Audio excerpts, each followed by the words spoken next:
on ESPN, which we covered. Stephen A. Smith is in the news, and oh boy, he's in the news because Serena's husband brought him up as he was on Sports Center show. What was that about? I didn't During the Super Bowl. Yeah. Serena Williams' husband. During the Super Bowl, when Kendrick Lamar was on the halftime show, you remember that? Yeah. Serena Williams came across the field, crip walking. Well, Okay, this is what happened. Yeah. When Stephen A. Smith saw it, he dissed her. Did he? He talked bad on her. Yeah, blood. Where's Stephen A. Smith you don't from? like cocktails. He a vampire. But Stephen A. Smith said something slick about Serena. This is the truth. This is what happened. He said, I ain't giving the details. Stephen A. Smith said something slick about Serena and how Oh, let's talk about it. Let's talk about it. No one knows Carcino and none of these. There's so much going on in the world. And I'm just giving my 2 cents on it. Go in and do a raid at someone's house, but you don't have an arrest warrant for them.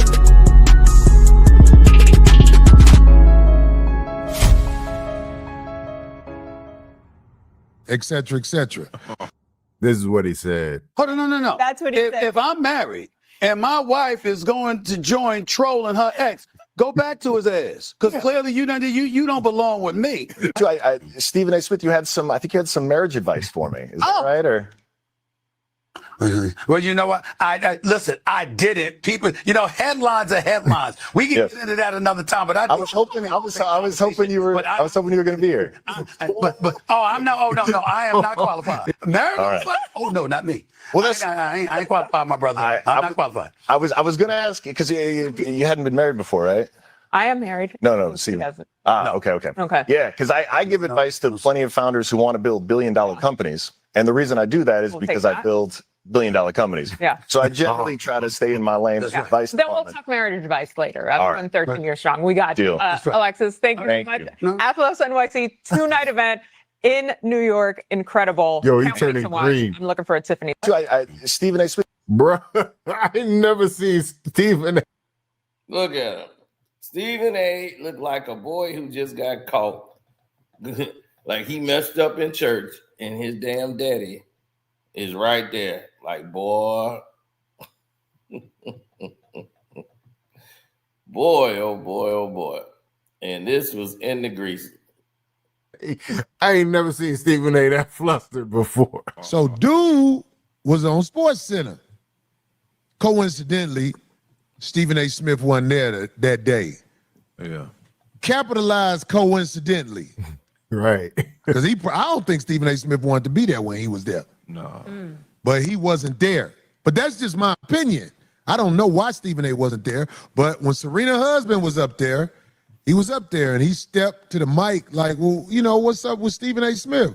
He was like, and he told him, I really wish you were here because you want to talk to me about marriage. And then Stephen A. Smith was punking out. He was, oh, no, I'm not the one to talk about marriage. And let me tell you, dude, like 6'5", from what I understand. Yeah, and his business is pretty big business. And he say he helped companies build billion-dollar industries or something like that. This is what Serena's husband said. Reddit is huge. Okay, he owns Reddit or whatever. Now, I have an opinion about this thing. First of all, I will tell the big dude who is supposed to be Serena's husband, let me make sure I look in the camera. If your bro crip walking on TV, people might say something about her. Yeah. Especially if she ain't from nowhere. No, I'm joking. Hey, she from Compton? Yes, She from that's Compton. why I'm just joking, though. Dog, she crip walk real good. That was Well, the whole She was thing. gliding across the floor. Am I lying? No, she only had one area. She was like, you make it sound like You she ain't went supposed across. He's so Chicago. Because that's exactly what went down with us. We had the same kind of reaction, but it's worldwide that everybody is seeing Stephen A. Smith not act accordingly to the energy he gives out towards black folks. We've seen it live, and it's noticeable. When he around white people, he tuck his chest in, his head is down, his voice is gone down an octave. And we've seen this behavior from Gilbert Arenas and others. They've done the same tactic over and over again. So I'm like, man, this must be a conditioning. And it's true. They used to condition slaves to do this same behavior. So for me, we knew exactly what time it was. Because I'm going to let y'all in on some more information that went down. Because people try to defend Stephen A. Smith because he got these relationships with the industry and he with William Morris Agency. And they don't like that Carcino's been talking about him in such a way. And everybody else has been throwing his name around and he looking bad because he's getting embarrassed on national television. And then he goes on his show saying that he would have probably doubled down had he been there. And everybody like, yeah, right. We're used to this by now. But you went crazy on LeBron when you got on your show. You ain't go crazy on this man. Crip Walker, if you're not a Crip. DJ Quick told Shamar Moore he'll smear off his lip gloss for Crip Walker. You remember that? Right. Did he? Crip walk was flawless. Flawless. Yeah, well, she. Am I lying, D? No, you're not. She was so raw with it. Well, that's why they brought her. She was like, she represented. Like the rest of us, I'm talking about Serena's husband, Right. don't like pussy ass Stephen A. Smith. That's what that's about. Stephen A. Smith for pussy. We all know this. And this is what I want to say about Stephen A. Smith. I mean, like Stephen Jackson. They don't even say that term no more. That's how I know he's from Chicago. That's a Chicago word. We say that word a lot to describe a man or a guy or male that's acting unmanly.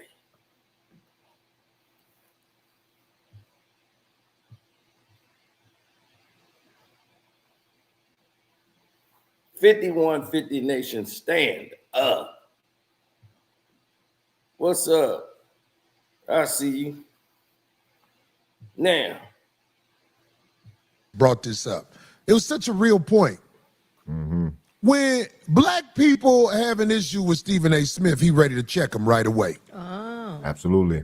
Stephen A. Smith punked out when it comes to this man coming on his show, talking to him. That's a real issue because Stephen A. is known to go extra hard on black people. Right. Everybody black seem to know this except for Stephen A. Smith. How come everybody black know you ain't acting black? Stephen A. Smith. Stephen A. Smith punked out when it comes to this man coming on his show, talking to him like he wanted to talk to him. The girl. Another Chicago stand. Punk. Punk. We still say punk like it's the 1980s. Come on, punk. Yeah, they don't even use punk no more. Yeah, I know. Different times, different everything. But what he's saying is flawless. He's just calling him out directly. You are a punk. Ain't no sugarcoating it and nothing. You're a punk. Who was the co-host, calmed the man down. Mm-hmm. Because the man was just trying to be like, well, what? Basically, I'm telling you, I ain't saying the words. He said, where he at? Yeah. Because you know what I'm saying? I make $1 billion moves out here. And are you married? And he was like,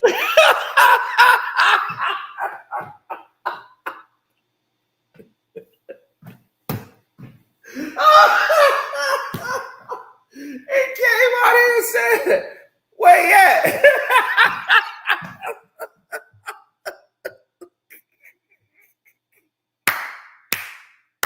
Oh, Lord. Hey, man. Hold on, take that back. Because the man was just trying to be like, well, what? Basically, I'm telling you, I ain't saying the words. He said, where he at? Yeah. Because where you at? Like he came in there, oh, how you doing, Alexis? Where you at? Stay where you at? Oh, man. you know what I'm saying? I make $1 billion moves out here. And are you married? And he was like, I want you to tell me this. Like he wished Stephen A was there so he could say it to his face. So how did he? He wanted the smoke. Alexis wanted all the smoke. Yeah, he did. And he was talking to a video screen. Stephen A. Smith was not in studio. Okay, there you go. Thank you. I'm sorry. And he was Stephen A. Smith was I'm sorry, I didn't mean nothing, woo. Like he does with Stuttering. rich Caucasian men. He's a boy. Man, did we not state that before about Stephen A. Smith? Could he never say that so much clearer? It is a damn shame when we have to clarify a black man as a boy. When another black man has to call another black man a boy, it's hurtful. It's hurtful that we have to do that. This photo of him on the plantation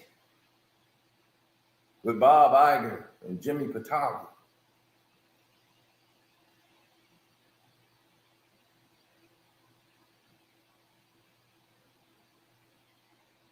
It never echoed so much till now.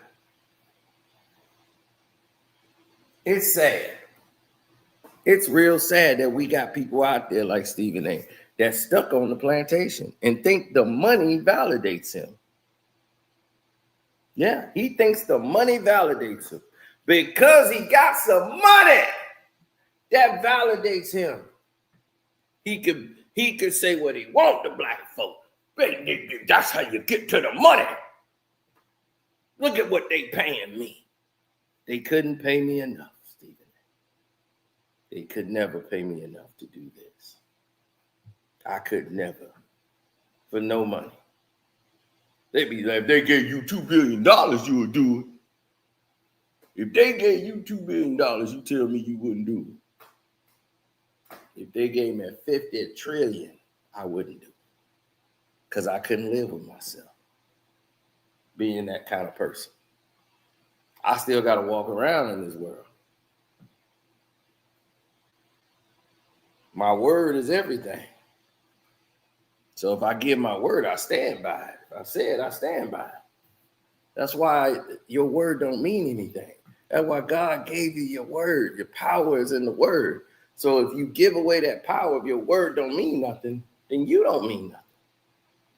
Stephen A., you give away your power.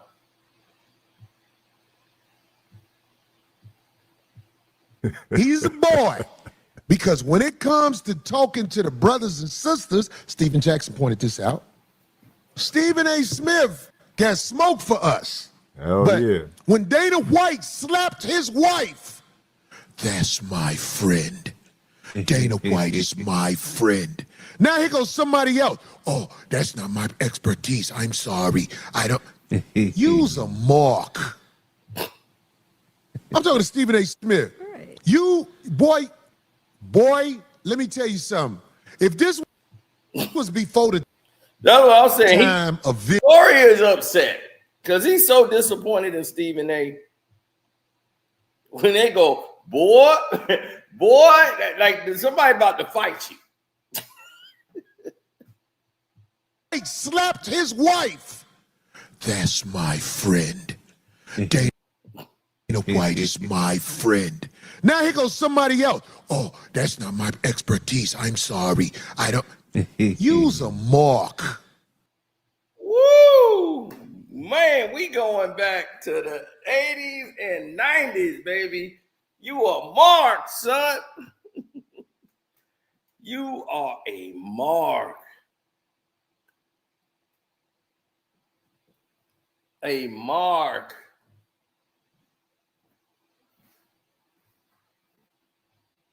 You don't need to go at Willie D. You need to go after them white people. Hey, the white boy went at you, man. Old Lexus.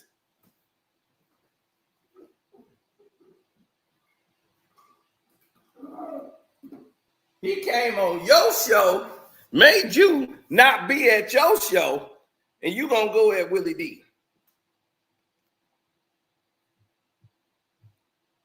He ain't said nothing to court. He ain't said nothing to Kwame Brown. He ain't said nothing to me. He want to use his people behind the scenes to come after us to try to sabotage our viewership. Talking about harassing and bullying. You've been harassing and bullying NBA players and black athletes for years. All you do is harass and bully. Kyrie Irving should never be allowed to play basketball again. He should just retire. Really? All because he didn't want to take a shot for his own health and concerns. Because he don't know what's in the damn shot, and they just experimenting on him. That's more than a bad take. You playing with people's careers and lives on national TV. And is those your words, or that's massa words? Want you to say that aloud. I'm leaning towards the latter.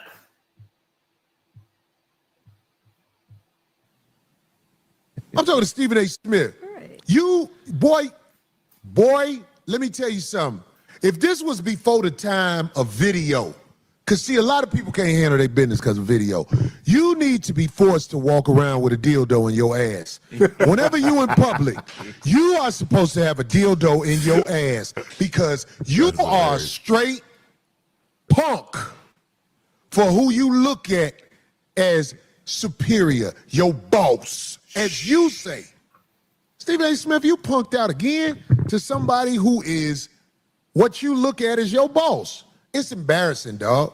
You are one of the, like Larry Elder used to get on my nerves. When I used to watch him, I used to be like, Oh my goodness. Oh, That my is God. They go into the biggest sellouts of all time. Top 10 sellouts of all time. Top 10 sellouts of all time.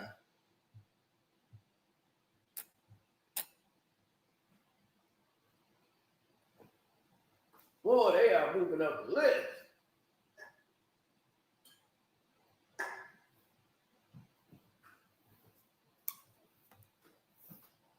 Man, I swear the Pookie Award or the Sean Connery Award is going to go to Stephen A. Smith. Boy, it's going to be a lot of nominees this year. Woo! Sean Connery Award.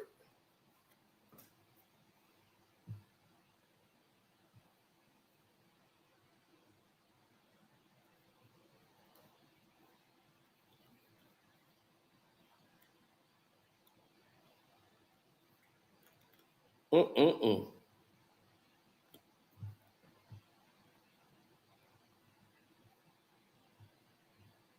What? Oh, This is an ass kid. Look, Serena. She killed that shit. Oh, they ain't showing her. Serena killed. That's when her legs were still big and all like that. And what I'm trying to say to you is this. You see, she had the ice grill on too. She was looking directly at the camera like, she was like, say Drake, hey, you like him young.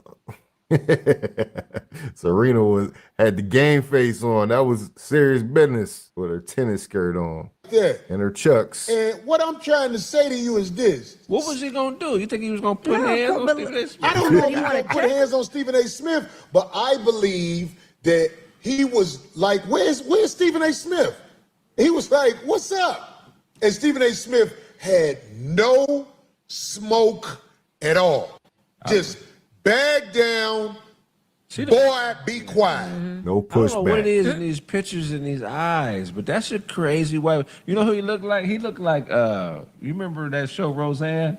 Yeah. The daughter with what was her name? The daughter from Roseanne with the Becky? black hair. Damn. Don't nobody look. Let me tell you something about getting in. Darlene. Her name was Darlene. Oh, damn. He does look like her. Oh, that's a scary picture. Hold on. Alexis Ohanian might be out here doing some vampire shit or something. Like, yo, he look kind of wild. I ain't never seen him with that long hair like that.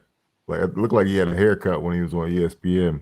The physical altercations with people that may be superior, He just wanted to say something. superior to you with combat. I will say this. Stephen A., he was caught off guard, and he could have easily at least verbally said something back. That's what was odd about the situation. That was odd about the moment, is that Stephen A., as boisterous as he is, as vocal as he is, as much as he uses his words, in that moment, he was stuck. He was stuttering, stammering, and it projected weakness. And that's what I'm saying. I'm like, this ain't the Stephen A. I know that barked back on Shannon Sharp and barked back on, Skip and all these other people that he worked with over the years. Mm-hmm. This is not the same guy. So I didn't understand that. So I don't know. What was different about this situation? Just because he's a rich white man. Nothing he did surprised me. Everything Stephen A. Smith did is typical of what Stephen A. Smith do. That man is rich and he's white.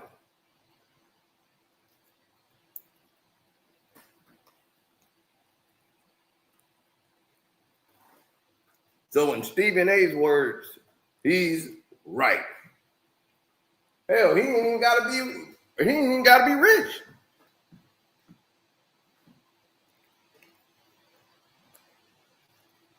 Stephen A. Smith is nothing but this guy that we see right here. But you know what? Y'all got the power. Y'all the one made him a star. We've been telling you for years what he was.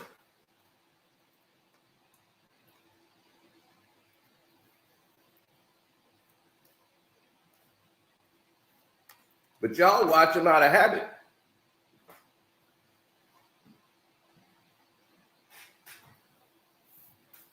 Creatures of habit.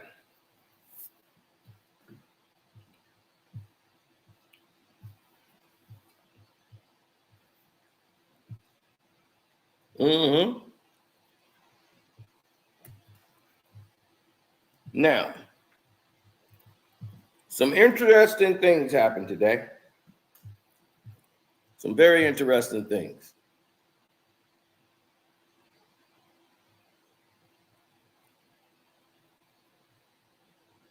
Today was revealed because Charlemagne tried to come and defend Stephen A. Smith, and then this happens. And you know, Envy, but I will say this. I didn't say there's nothing wrong with what he did. I'm just saying a real pull up, the way the audience was acting. Yeah. I thought that he was in the studio the way the audience went crazy. But Stephen A. ain't say it to his face, so he wasn't there. I'm just saying that you're gonna show up to the person's house and then say it, when the person's on Zoom. That's cool. But a real pull up is face to face eye contact. Yeah. I'm pulling up regardless. I don't care if you're on FaceTime, if you're on the phone. It is what it is. When I get a chance to talk to you, I'm gonna talk to you. But I didn't think it was a real pull-up. He didn't say directly, "Yo, I ain't like what you said about my wife during this time." Charlotte going crazy in the studio right now. I'm seem so goddamn crazy. Now this is the bombshell right here. Now Alexis Ohanian responded to Charlemagne the God. He said, "Look, at my friends." No, he said, "As Charlemagne the God, all my friends call me Alexis." Charlemagne kept calling him Alex.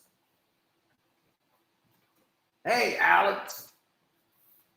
And he said, and I was asked to come on First Take to chat with Stephen A. for quite some time. Keep in mind, I own a handful of pro sports teams. I started a TNF league. There are plenty of sports talk stuff to talk about. And my publicist kept getting told it wasn't going to happen. Then I went to the top and made it clear I wanted to come on the show to chat in person, and they let it happen. So he's letting you know right there, Stephen A. Smith wasn't going to let it happen. After the Super Bowl, he went to the boss.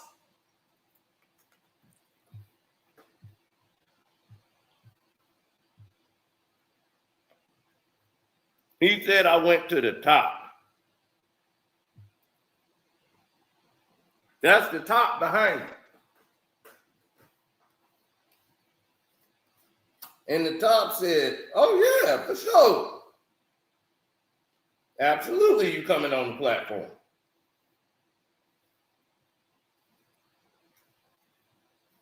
You got a billionaire white man coming on the show?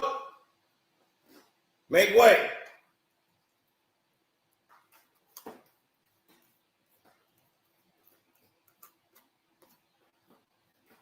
Stephen A. forgot whose show it really is.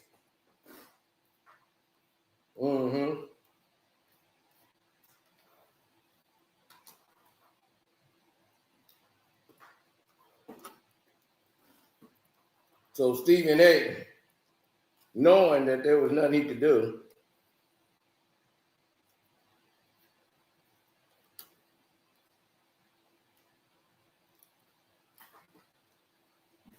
there was nothing Stephen A. could do, no direction he could turn.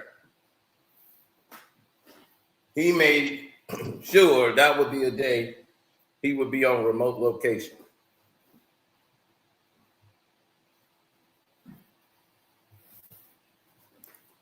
Same way he decided to have a sleep apnea surgery or something on his sinuses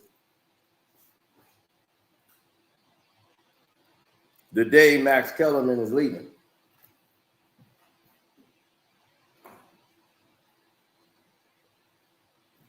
He manages not to be physically in the room when he did something shiesty. And it's gonna blow up in his face.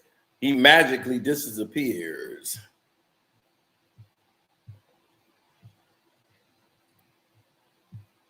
So Alexis said,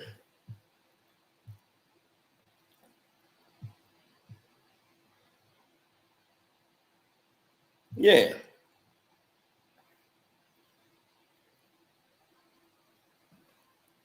He said, I went to the top and they let it happen. Then I found out when I got to the studio, Stephen A. Smith was remote from Atlanta that morning. Odd timing. Look, even he called it out. Odd timing. But I'm back to building now. Athos was indeed a huge success and have no ill will towards Stephen A. Smith.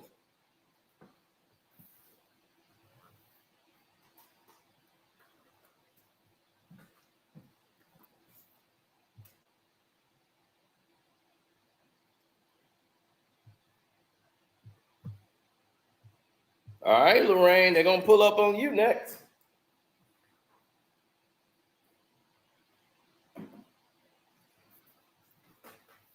That dude been eating some red beans and rice and some cornbread and some greens. That white boy been eating some green.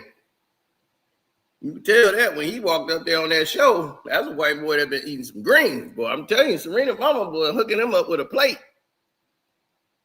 That boy got a big plate. He got a big old piece of chicken. He came up on that show like, where's Stephen A. at? What car is that? Where at? Hey, That man came up in there with he had a gangster plate, the kind of plate that turned the cornbread, the bottom of it red. You ain't had no, that's a real down south plate. Where that cornbread get all soggy from the beans and the red beans and rice on the plate, turn that cornbread red. They don't know nothing about that red cornbread at the bottom. And that ain't nothing but flavor and sauce. And I mean thick cornbread, like this thick and sweet and good. That's some down south cooking.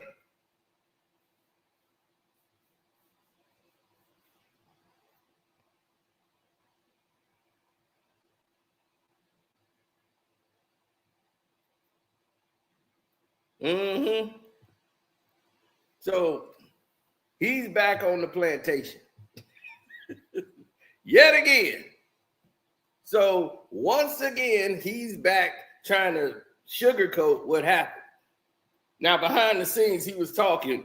That's why Alexis said, I ain't got no hard feeling. I'm back to building. It's over. Like the whole thing is over. Everybody saw what happened. We embarrassed this clown on his own show. So I heard you got some marriage advice for me, homie. What's up? Oh, no. We can talk about that later. No, we already know what you did later. You got on your knees and kissed his ass. That was we ain't even got to be there. We ain't even got to hear the call. We automatically know what you did.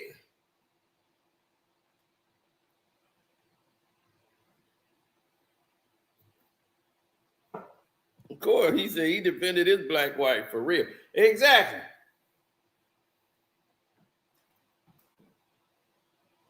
Shoot, black man, it would take a whisper. They'd have been down there to get your ass that night. Black man, they want to fight people that they think is wanting their wife. If they think somebody like their wife, they ready to fight. But now, not today now, shoot. I mean, there's been people hollering at people in the mall when they with their boyfriend. He'd be like, hey, what's up, girl? He'd be, oh, hey, bro, yo, this my girl, man. Oh, my bad, I didn't know. Oh, yeah, bro, I'm holding her hand, bro. He's like, I don't know, I thought you was a brother, son or something. Bro, do I look up for the son for real, bro? Real, bro? I don't know.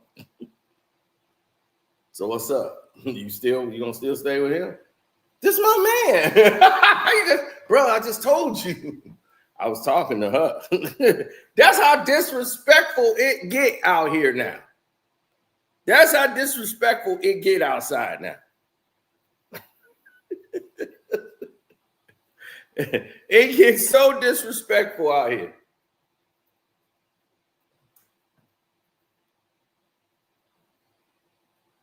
Yeah, they like challenge you now if you black.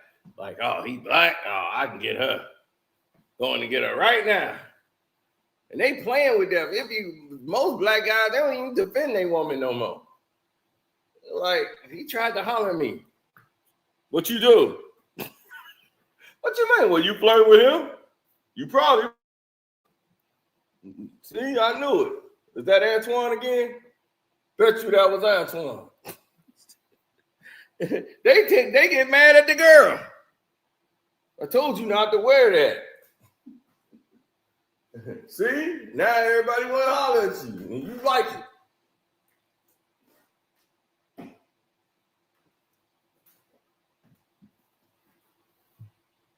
Yeah, but see, that's what we talk about.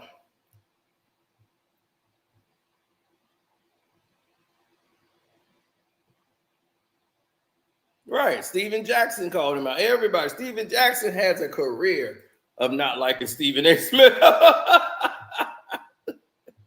When they fell out. Stephen A. said, man, I don't give a F about you not liking me. Woo. Man, I want you to say that to Jack's face. Steven Jackson's out there, boy. Captain Jack.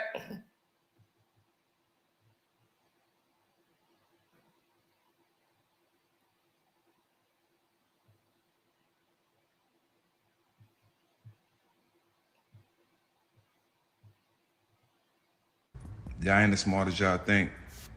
Everybody's saying, man, he ain't show up to work half the time. He was right by doing that. He shouldn't have been forced to take the vaccine. And let me tell y'all why. Brooklyn is in New York. Why is New York paying back pay to people who miss work because they didn't take the vaccine? Why are they doing that? Why? Because they know they was wrong in the first place to try to force people to take that shit to work. So they're trying to save face. Now they paying these people their money back, but they ain't doing that for NBA players. All you gotta do is read, bro. Kyrie knew what he was doing, and he had that right not to take it. So that's why he missed work. It wasn't because he wanted to. Y'all get y'all facts right. Now, the next incident is not the Russell Westbrook situation like many think. It was when Draymond had punched on Jordan Poole, and there were questions if Steph Curry was the voice of the locker room or Draymond Green. Can Steph Curry be a leader? Stephen A. voiced his opinions about that and brought up LeBron James' name in comparison to Steph and how he's able to be the loudest voice in the room where everybody could see he wasn't the loudest voice in the room. And that was the stupidest thing ever. And it was just a way to bring up LeBron James in the conversation again. Came back and spoke on his show. He spoke about Stephen A. Smith. He was kind of critiquing Steph's leadership. And Draymond took a huge offense to that. Stephen A. said something to the effects of, if this was LeBron, we'd be questioning LeBron. Has Steph lost the locker room? What's Steph doing? How come Steph's not doing that? How come Steph's not doing this? If it were LeBron James that was a teammate of Draymond Green's, would we not have said, yo, man, where's the leadership? Yo, man, what you gonna do? Yo, man, come on, man, you got to rein him in. Is that not what we would have done? And if that's not what, and if that is exactly what we would have done, and I know we would have, how come we can't hold Steph Curry to the same standard, the babyface assassin? And I think it's wrong. And today, Stephen A. Smith tried to come back and say he didn't, but, he insinuated that Steph didn't have the locker room. And I feel like, Jack, and we're the same type of players. Draymond would have did this shit with LeBron. Draymond would have did this shit with MJ. Draymond would have did this shit with Kobe.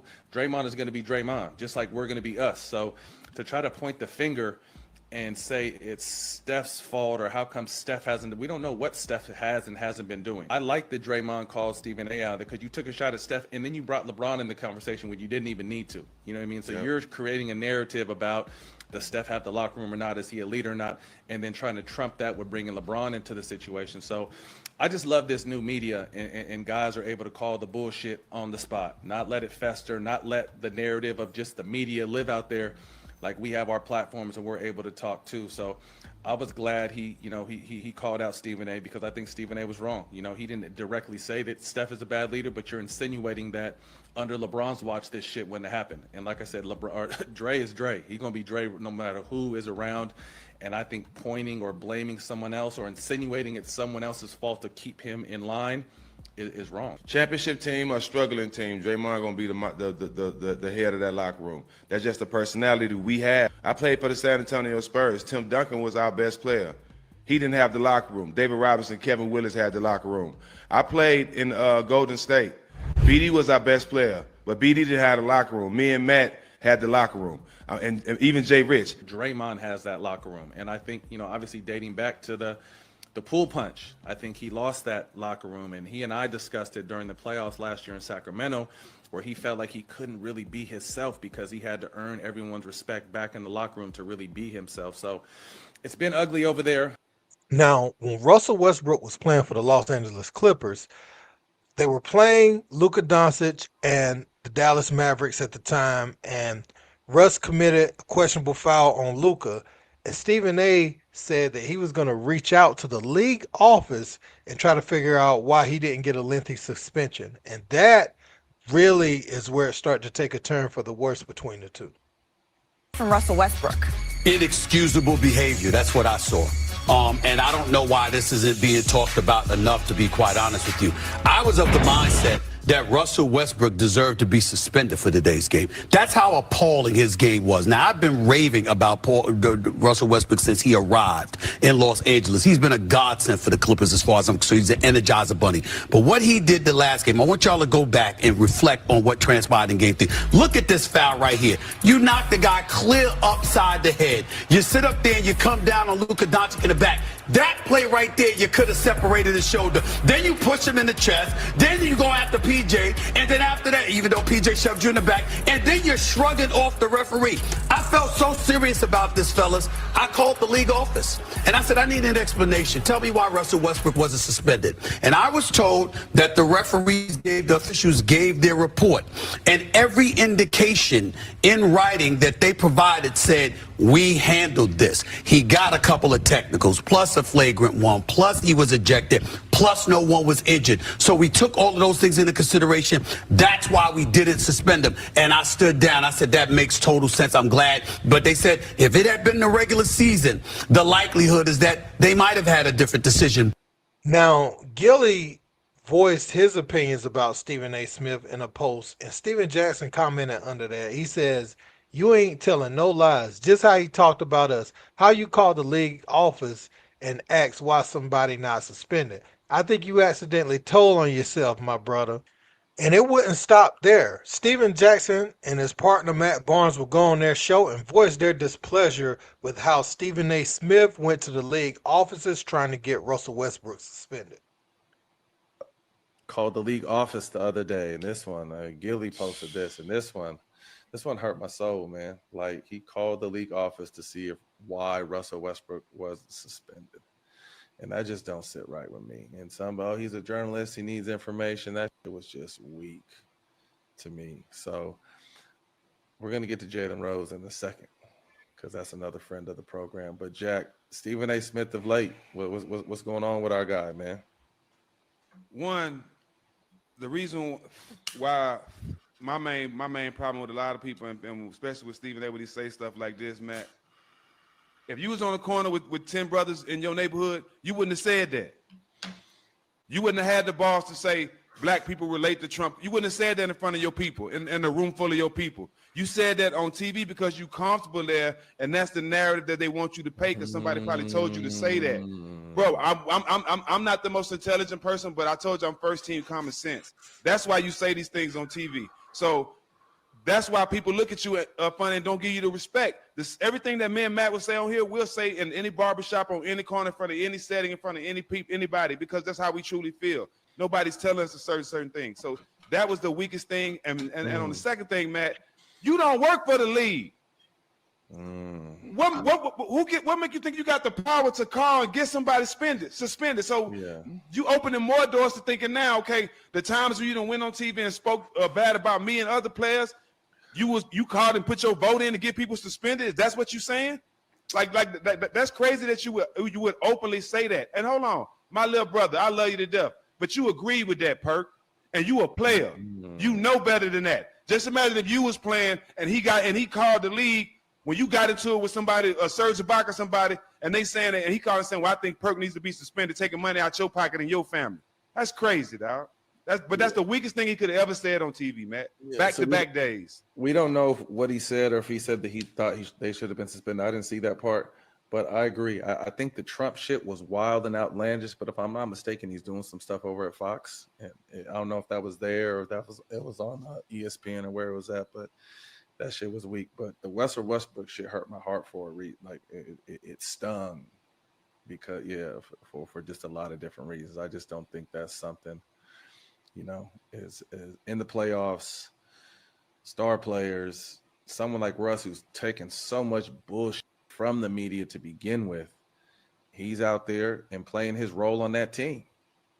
He went from superstar to now he's out there being the whole plugger, the dirty guy, the shit that doesn't always show up on the stat sheet. That's his roles now, and he's adapted to that role. So for him to kind of go over there and do that and make that call, that shit just didn't sit well. And again, I mean, Stephen A. is our brother. And Jack, I think that's why this era is so dope, I feel like, in media, because he used to just be able to say that and let the shit ride. and no one could say nothing to him because no one else had platforms. And again, we got a lot of love for Stephen A. Smith. We don't with Whitlock, but I got a lot of love for Stephen A. With Stephen A. But sometimes he says some shit that's just like, come on, bro. You know well, better Matt, I mean, and that's your boy. I come from under the old law. You know what I'm saying? Like, it's people that I grew up with that came out of jail that I know that snitching that I ain't fucking with. He a snitch. You snitching, bro. You called the league and told it, nah, fuck that, man. You called the league and tried to get the man suspended. That was the league decision. You don't do no shit like that, bro. You don't do no shit like that. That's the weakest shit ever. I'm sorry, bro. I'm not fucking with him no more. Y'all can be your homeboy. I can't fuck with no shit like that, dog. Russ is my partner. And, you know, I'm one of the people that's been going to bat for Russ. I didn't hang with Russ. Me and Russ never went out to eat or nothing like that. I'm standing up for Russ on some real nigga shit. That was the weakest shit he could have ever done, was call the league and ask why somebody not suspended, dog. Fuck that. Again. Now, Jack was so mad at Stephen A.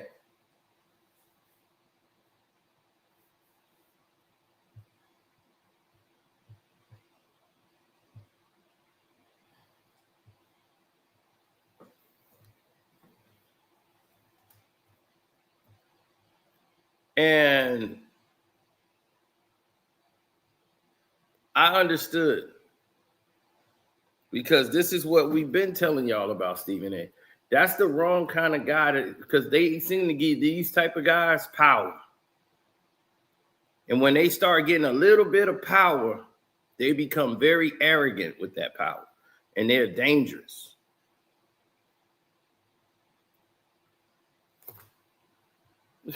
He said he called the league. I didn't know that. Right, that's just terrible. Like, damn, I felt like if I could do that, let me call the NBA about LeBron James. I'd be like, look, I want him drug tested. If I could do that.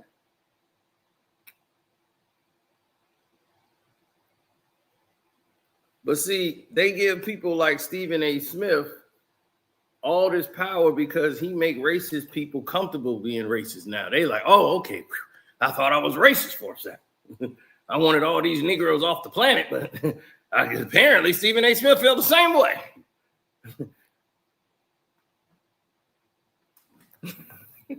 Now, they feel real comfortable. They're like, oh, it's okay. No, honey, Stephen A. Smith, he's black. He feels the same way. He thinks Negroes should all be off the planet. No wrong. It's not wrong to feel like that now. Stephen A. Smith said it. Right on TV. So it must be true.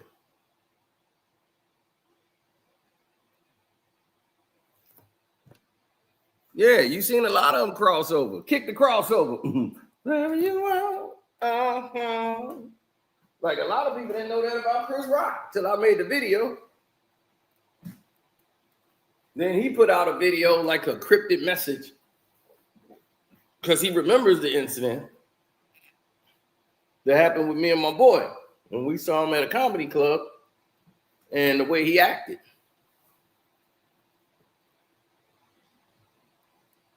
You know, I know how to act accordingly, but my boy, he from the hood. He seen Chris Rock, was like, yo, Rock! You know, that's Chris Rock was, oh my God, how did he get in here? You know, he was, I'm like, damn, Rock, they got you too, huh? See, this was 2 nights in New York, Chris Rock. See, I done already told y'all about that.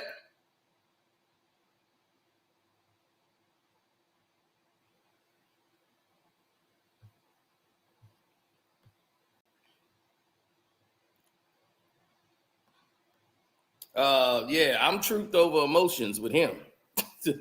I'm about the truth. Once you expose yourself, you can't put the mask back on and try to hide your identity. We know who you are now. So we know what he did. And we know who he is. And we know what he do now. So all of it has been seen. So with him, I would never be cool with a guy like that. Because he phony. And that's why when you see somebody that's phony and they try to mimic and copy and it's a whole bunch of stuff that person was doing. You keep that on to the side. I don't want nothing to do with them.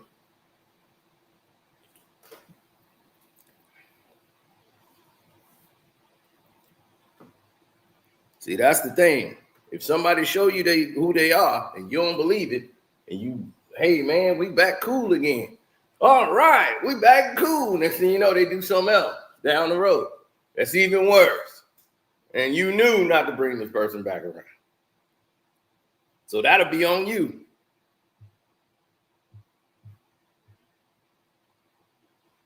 So I already know what that guy is. Didn't he do something on Nas and Jay-Z? Now he gonna talk about Nas and Jay-Z? Okay. See what I'm saying? Steven Jackson didn't take too kindly to that because Stephen A. Smith covered them a certain way after the Malice in the Palace, and their career hung right there in the balance based off of that being something that we hadn't seen in the NBA before. But Stephen A. would respond after inviting Matt Barnes onto his show. Matt Barnes accepted the invitation because you could hear Matt Barnes saying, "That's our boy." Steven Jackson was like, "Nah, that's your boy. I'm not really rocking with him like that." And so Stephen A. Smith responded. But what he said about me when it came to Russell Westbrook really raked my nerves. He called me a snitch. Now, Steven Jackson, I could ask you, were you high? I don't give a that you don't want to f with me no more. I apologize to everybody that don't like me using that language. I just want to say that. And by the way, one of the boys was Stacks that used to do that. Yet he on the air with you the other day. I can't even tell you how pissed I am with his ass. I ain't gonna lie to you. I mean, I can't wait to see him because it's like, wait a minute. We've been cool for years. Years. Oh, yo, Stephen A. bumped that. Hell with Stephen A. saying some bullshit like that. What, I ain't the smartest dude in the world, but I'm the king of common sense. Well, wait a minute. If you got something to say, you know my number. You got something to say, you want to make sure. Because remember, you didn't go where he went. You disagreed with me. He sat up there and said, I'm not messing with Stephen A. no more. Like I betrayed my race. I betrayed people. And I'm like, none of us are perfect. You ain't perfect, Matt. I ain't perfect. And you been betrayed your race. No, he like betrayed my race. Shit, I've been done that. I ain't perfect. I betray my race. I've been done that.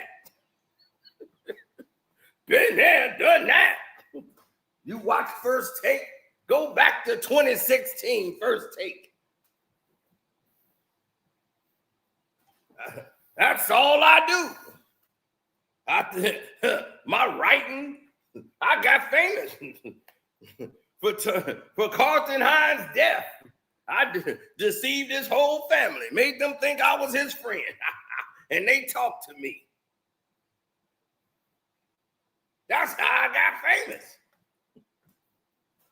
That was my first big story.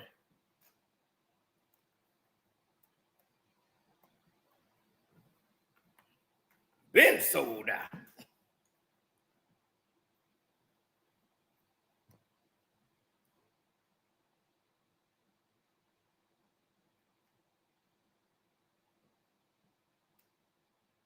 Mm-hmm.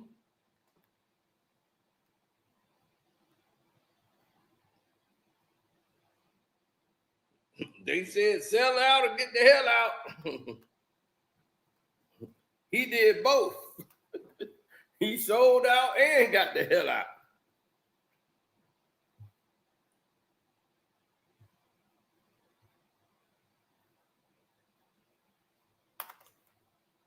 This man told black people on a stage, my goal in life is to wake up and think, how do I make my bosses more money today? And how do I get a piece of it? That is the stupidest damn mantra I've ever heard in my life. I would never. That is the dumbest thing to tell black people to live by. I know every black man in the world listening to that, like, and every white man was, I love Stephen A. That's beautiful. Keep preaching at the black folks. Tell all the brothers exactly that, but don't tell that to the whites. No, we'll handle us. You just keep talking to the brothers when you say that dumb shit. Keep saying that dumb shit to the brother. Now, nobody black. We didn't went over this already. I ain't gonna go down this road, but I don't know nobody black who ever thought that was a good line. I've never seen anybody black said, man, that sounds good. Because nobody black I'd ever known who's ever worked a job in their life, and I've worked a lot of them. So I can tell you, not one of us ever thought about the goddamn boss or making him some goddamn money. Ever. The white people didn't even think like that. They didn't even think about making the boss money. We never thought about how much the boss made, how much we thought about where the boss at. Is he here? All right, well, I'm over here. I don't want to see that mother. Nobody want to even see the goddamn boss, let alone thinking about making him some money. I wake up with the mentality is, how much money can I make for myself and not have the white man take as much of it? That's what I'm thinking about. How much money can I make today and how much of it I can keep? That's the mentality. God damn. This dumb bastard.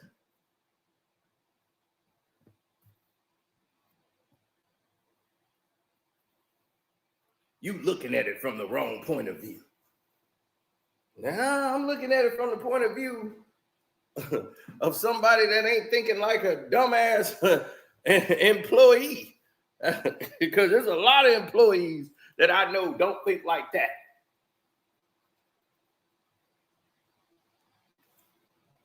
Right, I'm here to do my job and get paid for my work. I don't give a damn what you make. I don't give a damn what you do. I don't give a damn what you make off what we doing.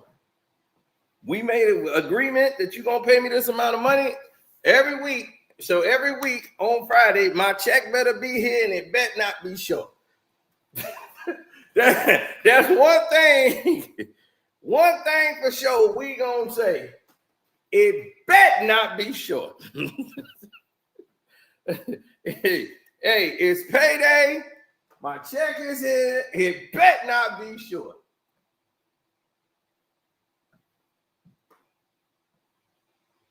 Thinking about the boss and how much money he making. How I can make him more money. You think you making the boss's money? You ain't making them no goddamn money. You saving them money. Because with your ass, they not going to have to worry about nobody getting out of line. You going to make sure they know you going to toe the line. If they tell you to take out the trash, you taking out the trash. And everybody's going to be like, I'm a $60 million a year person. Why would I take out the trash? Your ass is out there taking out the trash. They say, we need you to work 18 hours. We need you to go to Utah and fly to Denver and fly to Orlando, Oregon. I'll figure it out. He going to be on the plane. He going to do everything that need to be done. They had him do Monday Night Football, then had him let him dare call off on First Take. No, he got to do First Take at 5 in the morning. They had him do Monday Night Football. He was dead tired on First Take. He had to come in satellite. Yeah, Stephen A., you did the show. Oh, yeah, man, it was great Monday Night Football. He's got to do like 4 appearances on Monday Night Football. You got to do 4 appearances a year on Monday Night Football. They finna work your ass for this money, boy. That's what they told you. Oh, you want this? They finna work you like a Hebrew slave, boy.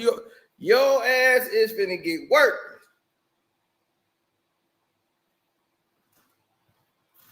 They finna fly you around the country. They gonna have you do ESPN 1, 2, 3, 4, 5, ESPN Ocho, Scandinavian ESPN. They are working your ass to death. You will not be enjoying your next 5 years.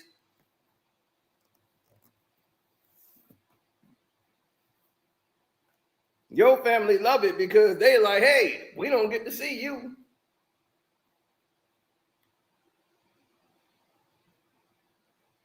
Don't nobody get to see Stephen A. He do it. You think they mind? They get to spend up his goddamn money.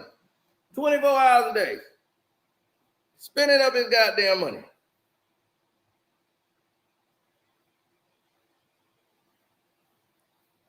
How many jobs Pat McAfee got? 1. 1. He worked 3 hours and he go to the crib. he chill with his wife. He get to play with his kids, go to the school. He get to hang out, do the barbecue, and be like, all right, I'm going to go do 3 hours. I'll be right back. He worked 3 hours a day. But you want to make the white man money and say, how do I get a piece of it? This is the mentality that keep you grinding yourself into the ground like bricks. Stephen A. Smith's mentality. And he think he a winner. He got the big bucks. He ain't going to be able to enjoy no big bucks. He can't go nowhere. Hey, boy, always at work. It's called time for dollars, Steve. Time for dollars. I would pay money to get more time. Time is something you can't get back, Steve. You already 60. The doctor said your cholesterol was rocky road. You were damn near dead. They gave you a steroid and said, hey, if you don't get up off this steroid, then call the family.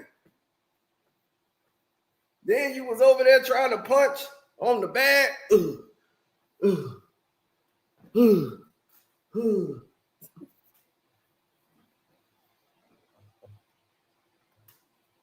Right, you punching in slow motion.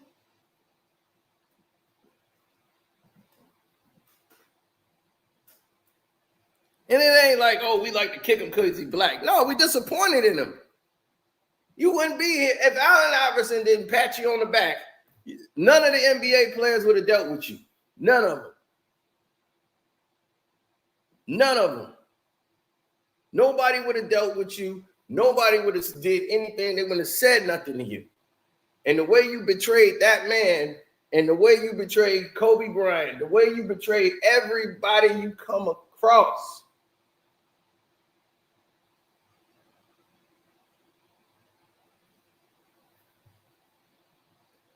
That's the reason.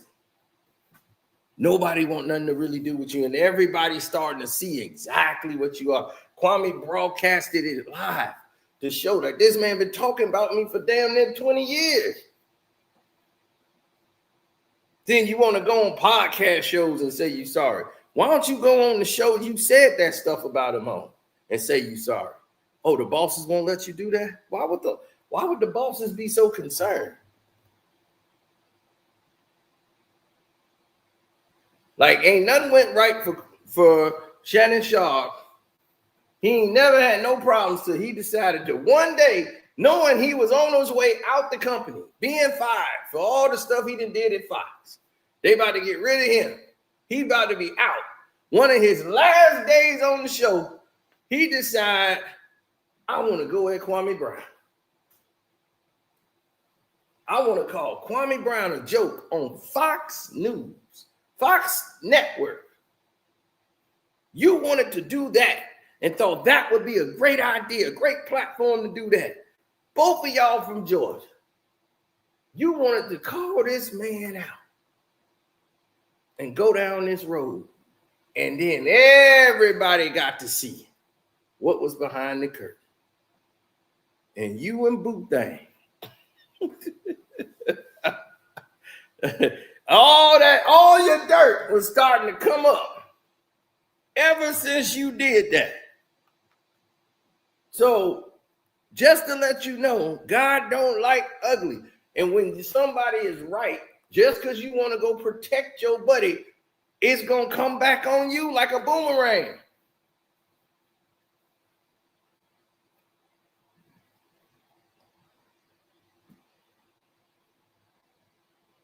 Oh, that's Hollywood too. Hollywood could roast. But that's why these people never cross the line with certain individuals.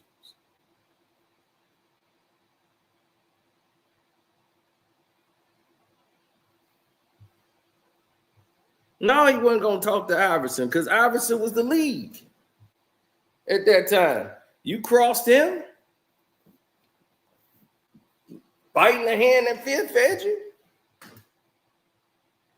But you see how tough he talking to Steve Jackson? Why you ain't say that to Alexis? You ain't say that to Alexis. You went on your show, did your little show. You ain't get like this. Because he said, y'all can have him. I don't want to talk to him no more. Now you was like, you got my number. Hit me up. You ain't, now you street.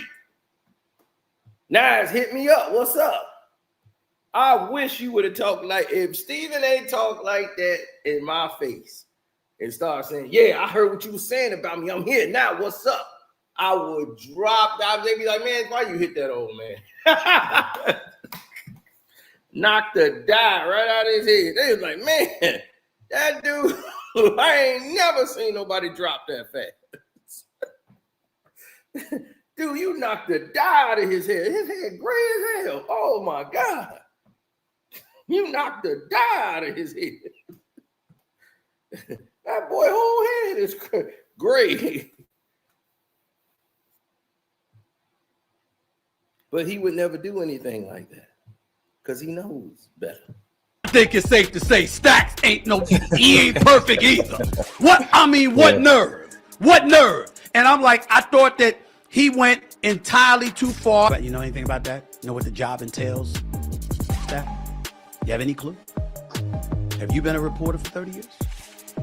Do you understand the obligation to ESPN for a flagship show that is the pregame show for the NBA? You said I don't work for the NBA. I work for ESPN, which gives over $1 billion to the NBA. You don't think they wanted the information? What was the rationale? What did I say when I went on TV? I said, quote, they said the officials wrote their written report and stated we had everything under control. Russell Westbrook caused no problems. There was no further incident, and that's why we let it go. Plus, it was the playoffs. Had it been the regular season, Steven, we would have suspended him. But because it wasn't the regular season, it was the postseason, and there's a lot more at stake. We're going to be highly reluctant to do that. Now, down the road, a little bit past that incident, Monica McNutt and Stephen A. Smith had a highly publicized back and forth. Talks about the WNBA, who talks about the women, who talks about women's sports more than First Take. And Monica McNutt put her foot down and stood on business. You're already smiling. Yeah, shout out Double M. Shout out Double M, man. She said, respectfully, with your platform, you could have been doing this years ago. All right. Who talks about the WNBA? Who talks about women? Who talk about women's sports more than First Take? Stephen A., respectfully, with your platform, you could have been doing this 3 years ago if you wanted to. Again, it's interesting, you know, 'cause I got to see the edit. I was on the plane when it happened, but you know, listening to Monica talk, I kind of got the sense of women that talk about men's sports kind of have to watch their tongue and the way they address things, and I never looked at it that way. You know, the way they approach, the way they call things, I never looked at it that way. And now, you know, they're saying that men who are coming into this space need to do similar things. You need to watch the way you address and certain words not to say and do, and it's just a really interesting time. But when you hear those two go back and forth, and obviously, you know, Monica McNutt, you know, had a mic drop on Stephen A. What was your thought? I love that take, Matt, because you know, we always say, can't nobody really speak about the NBA better than we can. Right. Right? She's a female basketball player that's been there and that done it. So it's kind of hard. It's kind of hard to go against what she's saying. But like, and she made a point. You know, a lot of times people talking loud don't make you right. And she was real calm with the way she said it, and she gave me, you know, she was right. You could have been talking about this 3 years ago. I get that. But at the same time, Stephen A. Smith, they can't get mad at her for speaking facts, Matt. Like you just said, it's certain shit we can say and certain words we can use when talking about women's basketball. And when women start to talk about basketball, sometimes you got guys like them, like Stephen A. Smith, that try to overtalk these women, but just because they men. You haven't played either, but just because you feel like you're a man, you overtalk these women, feel like it's certain stuff that they can't say, and that's not right. Another notable moment in the Stephen A. Smith-Stephen Jackson feud is when Stephen Jackson was issuing an apology to his former teammate Kwame Brown, who he had a long-standing online feud with. They traded words back and forth over social media, but in the apology, he stated that certain people he wasn't going to let off the hook. Those people, including Stephen A. Smith and a couple of others. Hey, what up, world? I see the shift. I definitely see the shift, man. We losing a lot of people right now, but I see the shift. You know, I seen Trick and Rick Ross squash their beef. I think that's beautiful, bro. Black men, you know, it's time for us to do what's not expected of us, right? And that touched me to see Rick Ross and Trick squash their beef because they are two big people in our culture. You know, they have a big name and a big influence. So I want to follow suit. I've been thinking about it for a while, and I even texted him before, but the only person I feel like I owe a public apology to is Kwame Brown, because that was my little brother. You know, we played together in the NBA on teams, and we was real cool. And the joke that we made a joke on, we would say in locker rooms all the time, went a little too far, and he got tired of hearing it. And I had to look at it from his side. So I'm publicly apologizing to my little bro. And I think everybody should wake up and do that in men relationship. I can't lie to y'all and be real with myself. I ain't cool with everybody, and I ain't gonna be cool because I don't stand for sucker shit. And there's a lot of sucker shit going on, and there's a lot of shit that people let slide to confirm their narrative, right? We ain't selling our soul. We ain't done no sucker shit, but the sucker shit is still going on. And a lot of times, if you don't address the sucker, and if you don't address the people who doing the sucker will become contagious. And then the youth will start believing that the sucker is the way to go. Right? Point blank. So, yeah, I'm willing to squash certain shit with certain people, but I'm human.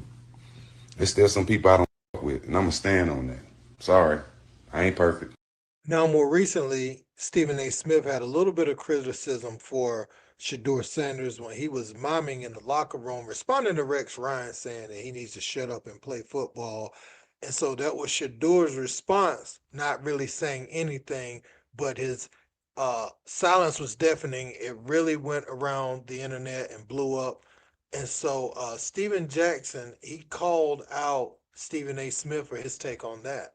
What up, world? I just saw on Instagram that Dan Orlovsky and Stephen A. Smith trying to tell Shedeur how he should respond and how he should act to get on the field. Like, are y'all talking to the Browns?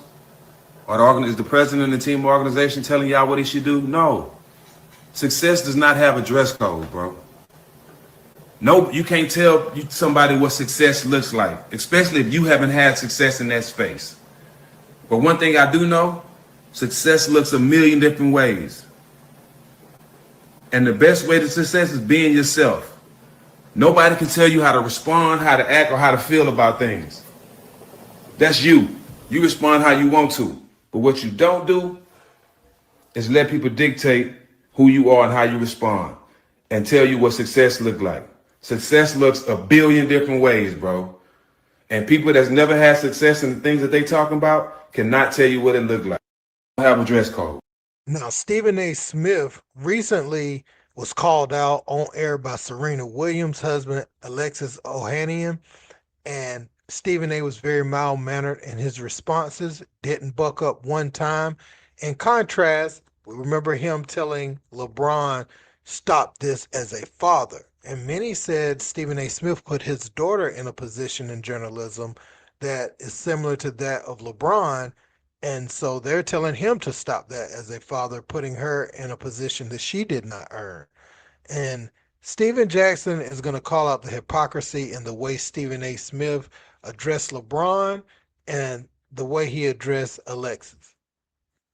Well, also too, Stephen A. Smith, I think you had some marriage advice for me. Is that right? Or Well, you know what?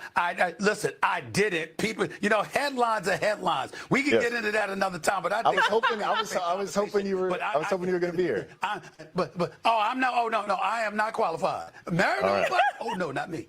Well, I ain't qualified, my brother. I'm not qualified. I was going to ask because you hadn't been married before, right? I am married. No, see. Okay.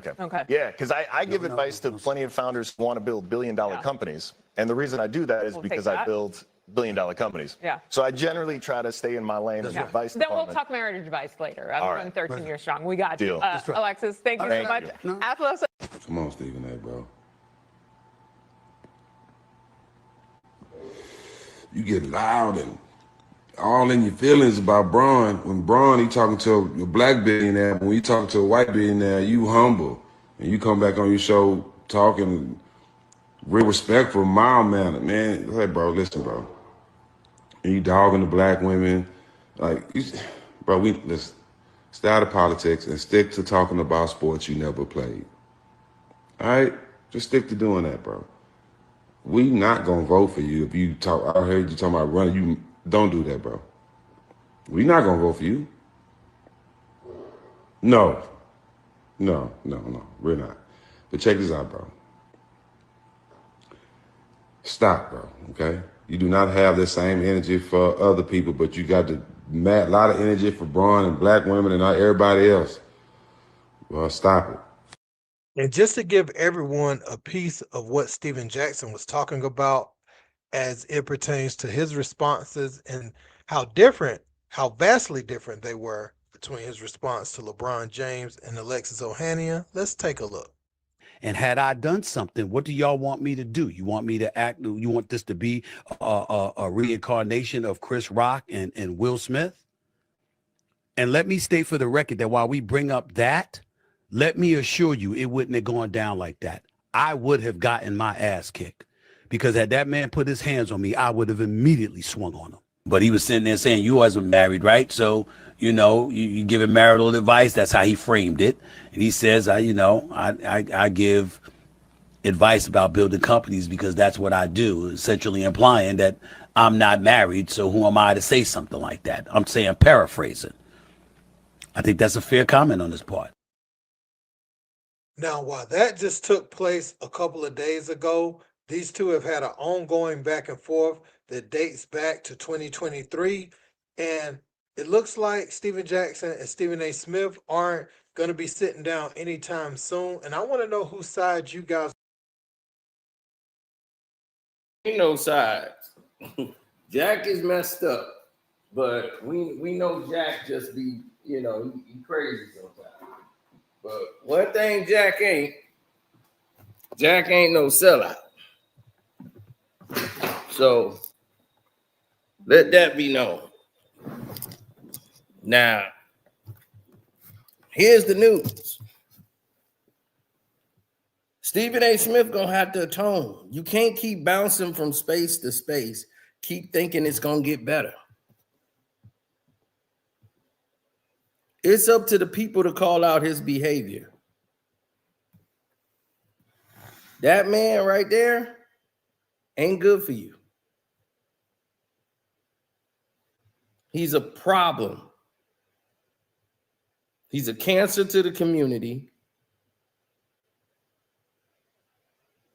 And that's that.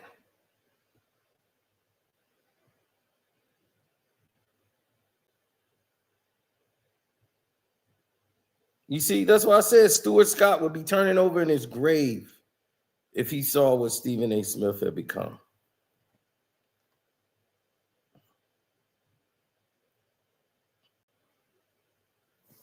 when he was doing all he could out there and dealing with all the racism he was dealing with on the show, and then people started trying to steal his takes and trying to add that to their program. I mean, they had one white guy trying to talk like it. Oh, and here he comes, Foo Chickens. Remember the Foo Chickens? I'm like, who in the world? They had every white sportscaster, every sports anchor came up there on Sports Center trying to use his word, trying to be cool like him.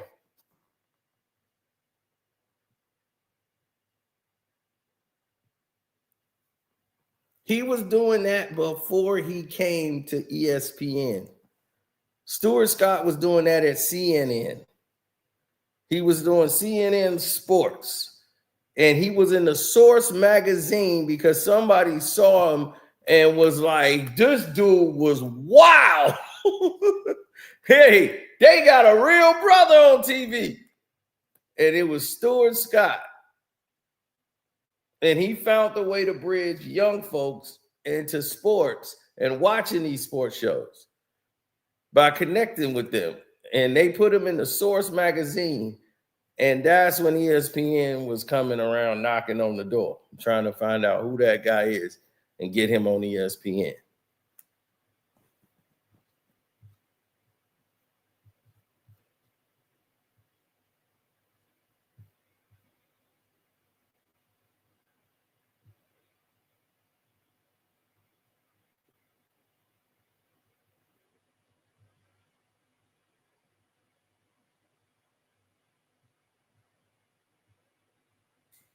Oh, Stack, yeah, we won't give Stack too much credit for that because he went and just found another gold digger. And see, she can be a gold digger just as long as she, not black. So, but we ain't gonna go down that road. We're gonna keep it right where it need to be on Stephen A. Smith.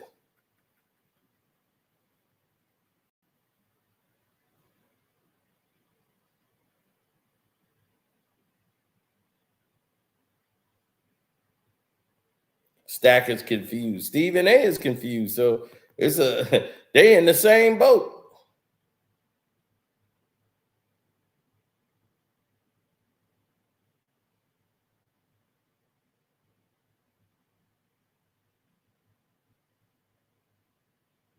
I think Iron Man would have been a little bit different had Michael Jackson owned it.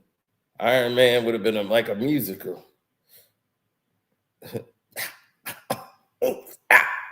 Obadiah. Hey. Tony Stark's doing spin and start throwing pixie dust. Maybe Tony Stark's ends wartime. He gets rid of all weapons and now he's saving the animals. You got to stop, Obadiah. Whee! You got to change your ways. You got to jump on. Hey, do it in your dead.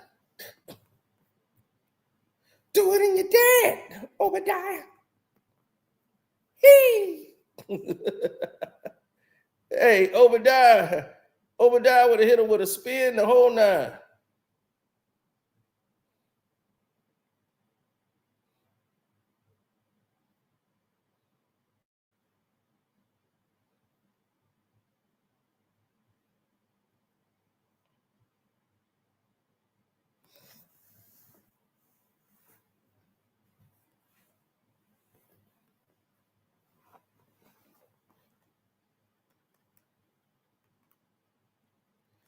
That's because everybody involved, the people around, everybody is there. They're not focused. Like, you need people around that's focused. And today's media don't need all of these clowns. Like, for instance, he's got network money, being on national TV. Stephen A. don't know about the podcast world. He don't know about that life. All he knows about is putting down black folks for money. That's his whole claim to fame is let me find black folks, put them down for money. Because Jimmy Pitaro and Bob Iger, they run the show. Stephen A got about 4 or 5 white bosses. But those are the 2 big bosses. And those the only 2 people Pat McAfee got to respond to. Pat McAfee did WWE because he could. And then when he got tired of it, he said, hey, I can't do it no more. It's just the schedule is too much.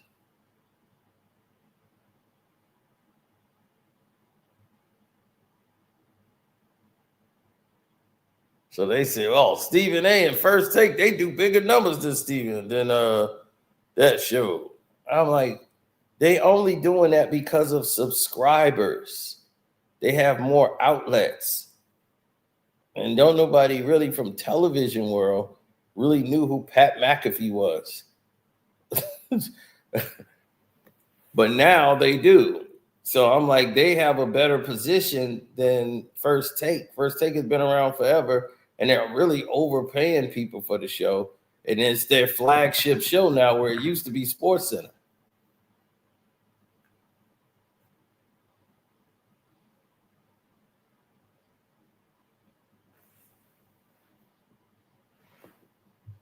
Chicago, what's up?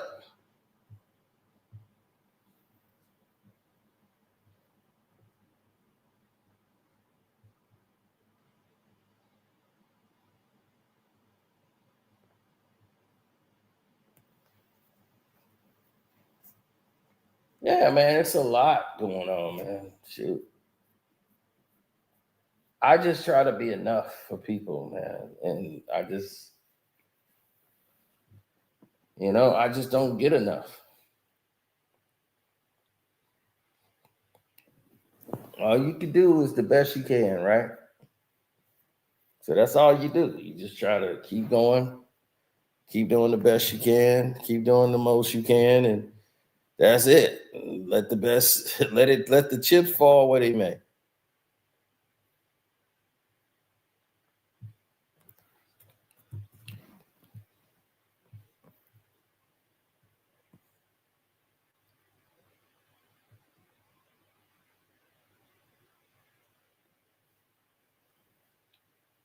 Oh, yeah.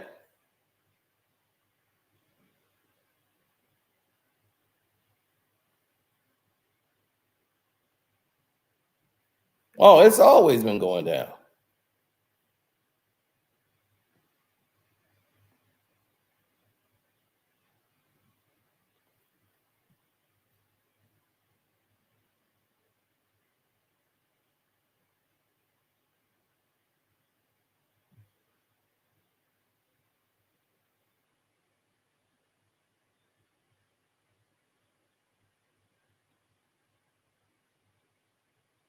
Oh, yeah, man.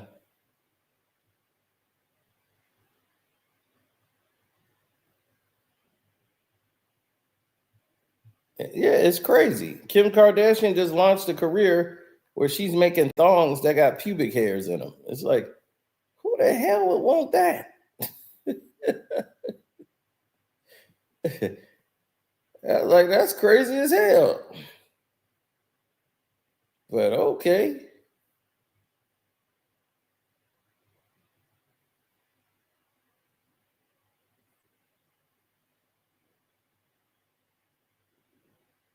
It's so much rogue activity going on that you wouldn't have a lot of people. Right. It's like somebody being in your business that shouldn't be.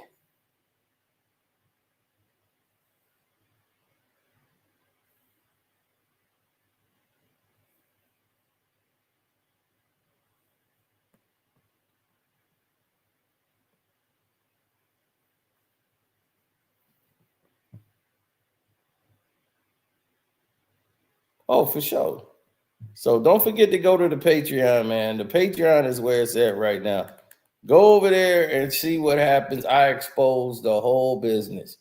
with this sweetie and her going over to Dubai and getting ran through, and the girl that's airing her out, all that stuff. We're gonna do a little mild video on YouTube, but if you want the real story, it's already on the Patreon. And on that note, I'm out.